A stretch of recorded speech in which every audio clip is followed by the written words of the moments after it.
Hey, have you heard about pulse systems? Yes, I have. It's a lean manufacturing concept that helps to eliminate waste and improve efficiency. Interesting. What's the difference between a push and pull system?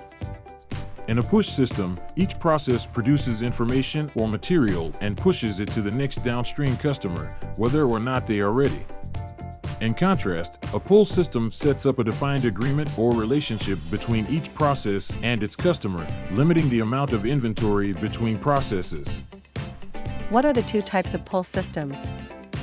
Type A and Type B systems. Type A, also known as replenishment pull, involves a supplier and customer connected by a supermarket. The customer process pulls materials from the supermarket as needed, and the supplier process builds to replenish the supermarket based on a visual signal.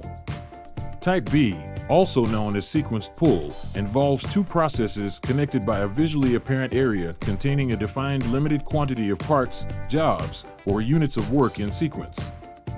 That's fascinating. Which type of pull system is better? It depends on the situation. Type B systems typically have less inventory than Type A systems, but there are many cases where a Type A system is the best choice. By value stream mapping the entire flow, it becomes easier to see where to use each of these types of pull systems.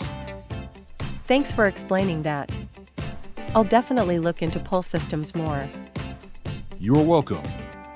If you want to learn more, visit our website at emsstrategies.com and contact us.